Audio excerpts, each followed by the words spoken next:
Originally from Conroe, Texas. Played high school basketball there.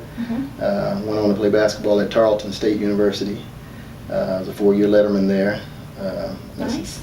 I have a business degree. A lot of people always think, since I'm teaching PE, that I went to school for education, which I did not. I have a business degree, marketing with a management minor. I didn't think I would be coaching. My coach asked me after I was finished playing. I had a half a semester left, so I took some classes to finish up, and he asked me would I student assistant with him. So I decided to go out and try it out, and I fell in love with coaching. And he called me in after I graduated, thought I had a knack for coaching, and did I want to consider coaching for a living. So something I'm glad I chose. Absolutely. Well, we are too. You've been here 3 years, and out of those 3 years, you've been to the playoffs twice. 2 of the 3 times in school history. That's awesome. Awesome accomplishment. Yes, and that's a tribute to the girls working hard and embracing the culture. You know, coming here, they did make the playoffs my first year, a year before I got here. But you know, I kind of laid that foundation, or I put it out there that the district they were in was a lot different than the district that I was coming into. I felt like the teams that we were inheriting in that new district was a lot better than the teams that were in the old district, with a lot better coaching, a lot better players, and it would be a lot more difficult for us to get into the playoffs. And which that first year was very trying. The kids embraced me, they worked hard, but we really lacked some talent that first year. We had a lot of kids decide not to play. So I had a kid move away, I had 2 kids decide to go straight volleyball, 1 decided to go straight track. So we were dealing with some kids who didn't have a lot of varsity experience. But obviously that second year, that freshman class that I had, who went 22-2 as freshmen, they were now sophomores on varsity, and made me very excited about going to practice every day. I bet. Because they were a little bit more talented. They had a long way to go as far as knowing how to work, and then they were so small. But they competed. And that's what it's all about. That's one thing that I preach to those girls, that the one thing that you can't coach is the effort. Absolutely. And if you go out and play hard every night and give me everything you got, I can go home and I can sleep at night. And I think we've changed that culture. I think the kids understand that we have to go out and play our butts off every night to get a win. Oh yeah, they definitely have some grit, and they're pretty fast. Yes, they are. Well, and then you also increased your record with those girls. You had your first 20th win. Right. Congratulations. Thank you. On top of that, you also had your 350th win. You're a super unit now. Yes, amazing feeling. The 20th win, obviously a goal of ours coming into the season. We had 7 wins my first year. We got 15 last year and made the playoffs. And then this year we got our 20th. And as far as the 350th, it was a great feeling. I've been asked about it quite a bit. Definitely a great feeling. You see a lot of your idols, you know, coaches that you watch on TV being awarded a plaque for X amount of wins. So it was definitely a good feeling, but it tells me that I've been blessed with some really good players throughout my career. So I really owe a lot of that, or a majority of that, to them. Yeah, obviously they are some great kids. You know, I had the pleasure of interviewing the juniors that were that part of that freshman class that you were just referring to just before we sat down. You want to talk about maybe some of their individual accomplishments and what you expect from them as leaders going into next season? Sarah, Alicia, Amaya, 3 juniors, 3 starters this year. Sarah, all of them are multiple sport athletes. We're definitely going to expect some leadership. I think every really good team I've had throughout my career, we've had great senior leadership, seniors that play a lot of minutes, and I think that's important. As you can look at the boys and how successful they are this year. 10 seniors on their team. Absolutely. The team that we played in the playoffs, 10 seniors. So it makes it, I think it makes a big difference when you have seniors that you can count on, that have been through it, and they can relay those things that from the coach to their teammates that they've experienced throughout the last couple of years. So I'm definitely expecting Sarah and Alicia to take a bigger step in becoming leaders and being more vocal. And so we've addressed this year with them trying to teach them how to communicate with their teammates. Just because you're one of the better players, because ideally coaches would love to have their best player to be their captains. Okay, it doesn't always work out like that, but ideally we would like that.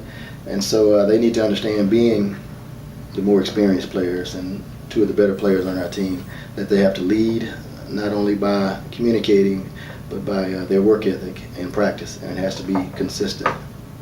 So. And I talked a little bit about raising the bar each year with them, and then just like you were saying, increasing your winning record each year. What is it going to take as a team to raise that bar to make it to the next round of playoffs next year?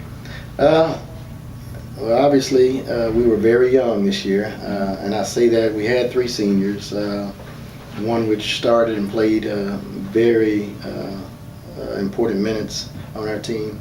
I think in order to take that next step, obviously we need to create some depth. I think our starters really did a good job this year competing, but they had to play so many minutes. And so those sophomores, we had 5 sophomores on varsity, so they're going to have to get stronger. They're going to have to improve their basketball IQ, improve their fundamentals in order to create some depth for our starting lineup next year. Now, as far as the 3 juniors, they're going to continue to score the ball, get people involved, but be strong leaders. I'm Sarah Saginaw. I'm a junior, and I've been playing basketball for about 10 years. I'm Alicia Ritchie. I'm also a junior, and I think I've been playing basketball for about 11 years now. Okay. Now you guys coming right off the season, back-to-back playoff appearances. What did that mean to you guys? It was like we had to work harder because we're like the oldest ones on the team.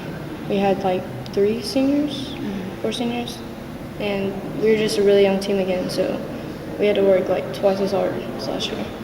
Yeah, and I feel like going back-to-back was a big accomplishment for us because we are a new school and with young players, so it's just a tone we're trying to set and get even further next year. What do you think that you need to work on individually, especially building on those leadership goals? Obviously, you guys, y'all are going to be seniors and, captains. What do you think individually you need to work on? For me, it'll be like I have to be more vocal and just try and keep calm throughout the games and just set a good example for the younger ones. And I think for me, it's learning how to be a leader in most of it, stepping up and teaching more than just doing for myself now. Since I'm going to be the oldest, I need to teach them how to be what they're about to get ready to be. So. Okay, very good things. Now, how do you think that those traits will help you, as you graduate and you go on to pursue your goals? Being in girls athletics and, basketball and everything. Well, it's taught me how to manage time really well. That's important. And how to multitask. I have to keep my grades up and still do well in basketball. So. Yeah, most definitely manage time, and also take more responsibility for my actions and stuff like that. Just stepping up to the plate when I need to. Okay. Now, y'all want to talk about your favorite win or favorite game of the whole season? I mean, y'all had some really great games and really great wins. What really stood out to you individually? You want to start, Sarah? Mine was Alito. It was just back and forth the entire game, and we won it with 10 seconds left, and that was pretty great because we lost to them the first time by 2, so that was great. Yeah, I'd have to agree with Alito because, again, we were predicted to lose that game by a lot of people. And so as a team, I felt like we endured the whole game, played hard, and it just all paid off in the end. So.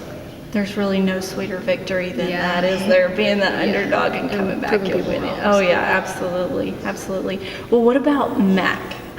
Coach has been here a couple years now. You guys have had him your whole high school career. What have you learned from Coach Mack as a player and as a person, as an individual? He's taught me a lot, like with everything, just how to be classy and how to, in basketball, he's taught me so much in basketball. It's crazy. For me, I feel like one of the most valuable lessons he's taught me is it's all about attitude. Like, you can never get anything going into something with a negative mindset. And he's just taught the team so much about respect and dignity and all that with a lot of things. So. Okay. Is there anything else you guys would like to add about the season or your play? We had a great season. We weren't predicted to go to playoffs either because we were so young again, but we didn't. Proved them wrong. And next year we're looking forward to effort, attitude, and everything we did this year plus 10 to get us even further.